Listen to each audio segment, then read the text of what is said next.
इस्लाम और सनातन धर्म दो ऐसे मज़ाहिब जो दुनिया के कदीम तरीन अकाईद में शुमार किए जाते हैं। एक तरफ इस्लाम जो अल्लाह की वहदानियत और नबी करीम सल्लल्लाहु अलैहि वसल्लम की तालीमात पर मबनी है, और दूसरी तरफ सनातन धर्म जिसकी जड़ें वेदों और भगवत गीता में हैं। मगर सवाल ये है, क्या इन दोनों मज़ाहिब में कोई एकसानियत मौजूद है? ये सवाल अक्सर लोगों के जहन में आता है और कुछ लोग ये समझते हैं ये दोनों मज़ाहिब एक दूसरे से बिल्कुल मुख्तलिफ है। लेकिन अगर हम गहराई से देखें तो कुछ बुनियादी उसूल ऐसे हैं जो उनमें मुशाबहत रखते हैं। जैसे एक आला तरीन हस्ती पर ईमान, इस्लाम में अल्लाह और सनातन धर्म में परमात्मा या ब्राह्मण, नेकी और बदी का तस्वुर। दोनों मज़ाहिब में अमाल की अहमियत है। क़यामत और नजात का तस्वुर, इस्लाम में क़यामत का दिन और सनातन धर्म में नजात का नजरिया पाया जाता है। अखलाकियात और इंसानियत, सच बोलना, वालिदैन की इज्जत करना, जुर्म से बचना और हकदार को उसका हक देना। ये चंद निकात जाहिर करते हैं कि अगरचे उनके अकायद और रसूमात में फर्क हो सकता है, मगर बुनियादी इक़दार में कुछ मुशाबहत जरूर है। यही वो सवाल है जो एक भाई ने डॉक्टर जाकिर नाइक से किया। तो आइए सुनते हैं कि वो इस बारे में क्या कहते हैं। भाई साहब का सवाल है कि उसकी प्लाईवुड की फैक्ट्री है, 3 पार्टनर, एक पार्टनर मुसलमान है, कभी भी कंट्रोवर्सी नहीं है और इंशाल्लाह नहीं आएंगी। उनका सवाल है कि सनातन धर्म और इस्लाम में क्या यकसानियत है, वो जानना चाहते हैं। हिंदू मजहब की सबसे अहम किताब है वेदा। दयानंद सरस्वती ने सनातन धर्म को और आम किया, और वो सही कहते हैं कि हमें मानना चाहिए वेद। वेद सबसे ऊंची किताब है। स्मृति और श्रुति, श्रुति मतलब जो भगवान की तरफ से, स्मृति मतलब जो इंसानों ने लिखी है। श्रुति में आता है वेद और उपनिषद। तो सनातन धर्म के मुताबिक और इस्लाम के मुताबिक भी आप देखेंगे दोनों में खुदा के बारे में, ईश्वर के बारे में, अल्लाह के बारे में जो लिखा है वो यकसा है। आप जब पढ़ेंगे छंदोग्य उपनिषद चैप्टर नंबर 6 सेक्शन नंबर 2 श्लोक नंबर 1 में लिखा हुआ है संस्कृत में, एकम एविदित्यम, खुदा एक है, भगवान एक है, दूसरा नहीं है। लिखा है स्वतः सतर उपनिषद में चैप्टर नंबर 6 श्लोक नंबर 9 में, नाचस्य कसिज जनिता न चदीपा, कि उस ईश्वर का कोई रब नहीं, उस ईश्वर के कोई वालिदैन नहीं, उससे ऊंचा कोई नहीं, उसका कोई वालिदैन है, कोई वालदा है। लिखा है स्वतः सतर उपनिषद में चैप्टर नंबर 4 वर्ष नंबर 19 में, न तस्य प्रतिमा अस्ति, उस ईश्वर की कोई प्रतिमा नहीं। प्रतिमा संस्कृत लफ्ज है जिसके मानी अक्स, picture, painting, photograph, idol, statue, sculpture. तो लिखा है उस ईश्वर, उस भगवान की कोई प्रतिमा नहीं, कोई अक्स नहीं, कोई पिक्चर नहीं, कोई पेंटिंग नहीं, कोई पोर्ट्रेट नहीं, कोई आइडल नहीं, कोई स्कल्पचर नहीं, कोई स्टैच्यू नहीं। आगे जब आप पढ़ते हैं ये सारी चीजें कुरान में भी लिखी, मैं उसके ऊपर आऊंगा। ये है ईश्वर के बारे में जो लिखा गया है। उसी तरीके से अब आगे जब पढ़ेंगे यजुर्वेद चैप्टर नंबर 40 वर्ष नंबर 8 और 9 में, उसमें लिखा है अंधात्म प्रविशंति या असंबुद्धि उपास्ते। अंधात्म मीन्स अंधकार, प्रविशंति मतलब दाखिल होना, अंधात्म प्रविशंति या असंबुद्धि उपास्ते, वो अंधकार में दाखिल हो रहे हैं जो लोग असंबुद्धि की पूजा करते। असंबुद्धि मतलब नेचुरल थिंग्स लाइक हवा, पानी, आग, जो नेचुरल थिंग की पूजा करते हैं जैसे हवा, पानी, आग, वो अंधकार में दाखिल हो रहे। और वो श्लोक का कंटिन्यू होता है, वो लोग और घोर अंधकार में दाखिल हो रहे जो संभूति की पूजा करते। संभूति मतलब इंसान की बनाई हुई चीजें, टेबल, चेयर, आइडल, मूर्ति, इसकी पूजा करेंगे तो और घोर अंधकार में दाखिल होंगे। और लिखा है ऋग्वेद में जिल्द number 1 hymn number 164 verse number 46, एकम सत्य विप्र बहुधा विदांते, सत्य एक है, खुदा एक है, एकम सत्य विप्र बहुधा विदांते। लोग, विद्वान लोग उस ईश्वर को कई अलग नाम से पुकारते हैं, ईश्वर को कई अलग नाम से पुकारते। यही चीज लिखा है कुरान में जो मैंने जिक्र किया हूं, सूरह इसरा में सूरह नंबर 17 आयत नंबर 110, कुलिदुल्लाह विदुर रहमान अयमतदु फलाल उस्मान हसना, चाहे कहो अल्लाह या रहमान, उसे अच्छे नाम से पुकारो क्योंकि अल्लाह के सारे अच्छे नाम हैं। लेकिन ऐसी कई मिसाल दी गई। ऋग्वेद आप पढ़ेंगे, ऋग्वेद जिल्द नंबर 2 चैप्टर नंबर 1 श्लोक नंबर 3 में पढ़ेंगे, उसमें एक एट्रीब्यूट दिया गया है ब्रह्मा। ब्रह्मा कहते हैं बनाने वाले खुदा को, ब्रह्मा कहते हैं बनाने वाले खुदा को। हमें कोई एतराज नहीं अगर कोई कहता है कि ईश्वर बनाने वाला है, उसका तर्जुमा करते अरबी में हो जाता है खालिक, हमें कोई एतराज नहीं। लेकिन अगर कोई कहता है कि ईश्वर वो ब्रह्मा है जिसके 4 सिर है, हर सिर पे मुकुट है, तो हम मुसलमान उस पर एतराज करते हैं, क्योंकि आप भगवान को अक्स दे रहे और आप Yajurveda chapter number 32 shloka number 3 के खिलाफ जा रहे। ना तस्य प्रतिमा अस्ति, उस ईश्वर की कोई प्रतिमा नहीं।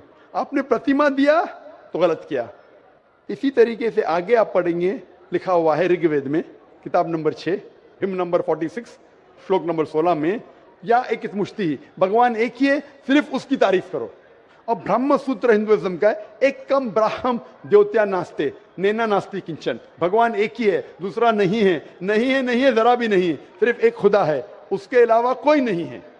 अगर कोई मुसलमान से पूछेंगे कि सबसे बेहतरीन क्या डेफिनेशन है खुदा की, अल्लाह की, वो जवाब आपको देगा सूरह इखलास सूरा नंबर 112 आयत नंबर 1 से 4, जिसमें लिखा है कुल हुवल्लाहु अहद, कहो कि अल्लाह एक है, अल्लाह समद, अल्लाह जो बेनियाज है, लम यलिद वलम यूलद, ना वो किसी को जना है ना किसी से जना है, वलम यकुल लहू कुफुवन अहद, उसके जैसा कोई नहीं है।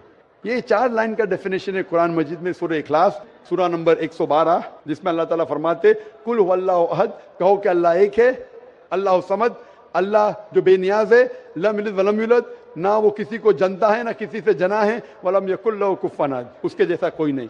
अगर कोई भी चीज को आप कहते हैं खुदा है, भगवान है, ईश्वर है, अगर ये 4 लाइन के डेफिनेशन में उतरता है, हम मुसलमान को कोई एतराज नहीं मानने के लिए कि वो ईश्वर है, कि वो खुदा है। तो ये सनातन धर्म के खुदा एक है, उसका कोई अक्स नहीं, हूबहू मिलता है कुरान मजीद से। लेकिन मैं एक स्टेप आगे जाता हूं, यहां तक के तो सही है, दयानंद सरस्वती ने कहा ईश्वर के बारे में, मैंने मान लिया, मैंने थोड़ी और रिसर्च किया।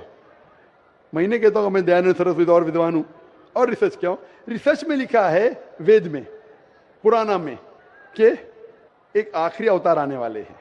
इसका जिक्र दयानंद सरस्वती ने नहीं किया, क्यों नहीं किया मैं जानता नहीं, लेकिन लिखा है भविष्य पुराना, मतलब जो भविष्य के बारे में आपको कह रही है। अगर आप पढ़ेंगे वेद और भविष्य पुराना और बाकी पुराना, कई जगह आखिरी पैगंबर मोहम्मद सल्लल्लाहु अलैहि वसल्लम का जिक्र है। मैं पूरा तफसीर से नहीं बोलूंगा, हवाले दूंगा तो आसान होगा।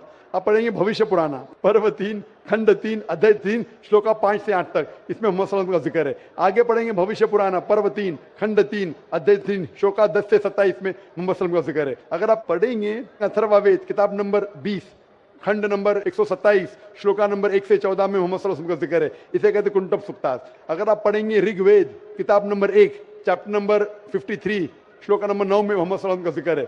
कई जगह पे उनका नाम से जिक्र है और बड़ी तफसील से जिक्र है। कल की पुराना में, कल की पुराना चैप्टर नंबर 5 7 9 15 यहां पढ़ेंगे, इसमें लिखा है कि कल युग में, कल युग मतलब आखिरी युग में आएंगे आखिरी अवतार। अवतार जैसा मैंने कहा का मतलब नहीं का भगवान नीचे आना, अवतार एक संस्कृत वर्ड है जिसका मानी अवत्र, अवत्र मतलब खुदा ने भेजा, खुद खुदा नहीं आ रहा है, it belongs to god, not god himself. इसीलिए इसका कॉन्सेप्ट है मैसेंजर, पैगंबर। तो कल युग में कल के अवतार आएगा, उसके बाप का नाम है विष्णु यास। विष्णु मतलब ईश्वर खुदा, यास मतलब खुदा का बंदा। अरबी में कहीं हो जाता अब्दुल्ला, जो मोहम्मद सल्लल्लाहु अलैहि वसल्लम के वालिद का नाम था। उसकी माँ का नाम होगा सुमति, सुमति मतलब अमन शांति। अरबी में कहेंगे आमिना, जो नाम था मोहम्मद सल्लल्लाहु अलैहि वसल्लम के वालिदा का नाम। वो पैदा होंगे एक अमन के शहर में जो था मक्का। वो पैदा होंगे ऐसे खानदान में जो उस शहर का रखवाला था, और मोहम्मद सल्लल्लाहु अलैहि वसल्लम कुरैश खानदान में पैदा हुए। पहली वही उन्हें आएंगे एक गार में, एक केव के अंदर। मोहम्मद सल्लल्लाहु अलैहि वसल्लम को सबसे पहली वही आए गार हिरा में रात के वक्त, हम जानते हैं। फिर वो माइग्रेट करेंगे नॉर्थ वर्ड और वापस आएंगे। मोहम्मद सल्लल्लाहु अलैहि वसल्लम ने हिजरत की, मदीना पे वापस आया। उनके 4 करीब दोस्त होंगे, सबसे पहले 4 खुलफा राशिदीन। ऐसे कई तफसील है। तो खुदा के जिक्र के बाद जो वेद में यकसानियत है, जो कुरान से मिलती है, वो है मोहम्मद सल्लल्लाहु अलैहि वसल्लम का जिक्र। और भी यकसानियत है, ये तो सिर्फ खुदा के बारे में और मोहम्मद सल्लल्लाहु अलैहि वसल्लम के बारे में। और यकसानियत है, शराब मत पियो, जैसा मैंने कहा कुरान में लिखे सूरह माइदा सूरह 5 आयत नंबर 90, शराब मत पियो। मनुस्मृति चैप्टर नंबर 9 श्लोक नंबर 225 में लिखा है, कुरान में लिखा है जुआ मत खेलो, सूरह माइदा सूरह 5 आयत नंबर 90, मनुस्मृति चैप्टर नंबर 9 श्लोक नंबर 225 में जुआ मत खेलो। हिजाब पहनना चाहिए, कुरान में लिखा है सूरह नूर सूरह नंबर 24 आयत नंबर 30 और 31। ऋग्वेद में लिखा है जिल्द नंबर 8 में। इस तरीके से कई यकसानियत, सबसे अहम 2 यकसानियत है पुनर्जन्म, वेद में कुरान में। सबसे अहम यकसानियत खुदा है कि उसका अक्स नहीं है, और मोहम्मद सल्लल्लाहु अलैहि वसल्लम आखिरी पैगंबर है। आप मानते हैं भाई साहब के खुदा एक है? मुझे जानकारी नहीं है। आप मानते खुदा एक है कि नहीं मानते? मुझे जानकारी नहीं है, और अपने धर्म को जो जानता हूं उस हिसाब से हम तो सभी देवी देवताओं को मानते हैं, और हमें मानना भी चाहिए, ये हम जानते हैं। आपके धर्म में सबसे ऊंची किताब कौन सी है? हम तो गीता को मानते हैं। गीता क्या है? वेद का निचोड़ है। सबसे ऊंची किताब हिंदू धर्म में है वेद, वेद, जो है श्रुति, वेद, उपनिषद। फिर आएंगे आपके महाभारत, भगवत गीता 18 चैप्टर है महाभारत के, 18 चैप्टर। महाभारत का एक हिस्सा है, श्री कृष्ण अर्जुन को सलाह देते हैं क्या करना चाहिए, वो उसे कहते हैं भगवत गीता। आप समझे ना, कहते हैं ये निचोड़े वेद का, लेकिन वेद तो पहले समझो आप, बराबर ना। तो वेद में जब लिखा है इतना खास तौर के भगवान एक है, तो आप क्यों इतने देवी देवता में मानते नहीं, ये तो आपको तहकीक करना पड़ेगा ना।